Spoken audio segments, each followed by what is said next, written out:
साप चावला की तो भाग कापायचा ब्लेड किंवा तोंडाने सक्शन करायचं, हे सगळं चुकीचं आहे.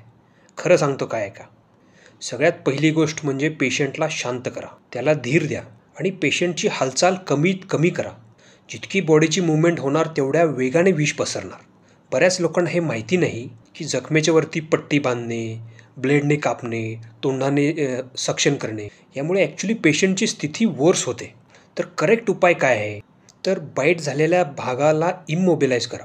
एखादी सरळ वस्तू जसं की पट्टी किंवा काठी घेऊन त्याला दोरी किंवा ओढणीने बाईट झालेल्या हाताला किंवा पायाला इमोबिलाइज करा, दोन्ही एकत्र गुंडाळून. आणि बाईट झालेला जो पार्ट आहे त्याला हार्टच्या लेवलच्या खाली ठेवा आणि शक्य तितक्या लवकर हॉस्पिटलला जा. आता वॉर्निंग साईन्स कुठले, तर अचानक स्वेलिंग वाढणे, ब्लिडिंग होत आहे किंवा दिसायला धूसर वाटतंय, श्वास घ्यायला त्रास होतोय, हे सगळे स्नेक पॉइझनिंगची लक्षणं आहेत. फक्त हॉस्पिटलमध्येच अँटीव्हेनम ट्रीटमेंट अवेलेबल आहे. त्यामुळे सगळ्यात महत्त्वाचं, साप चावला की लगेच हॉस्पिटल. कुठलीही होम रेमेडी करण्यात वेळ बिलकुल वाया घालवू नका आणि माझ्या चॅनलला सबस्क्राईब करा.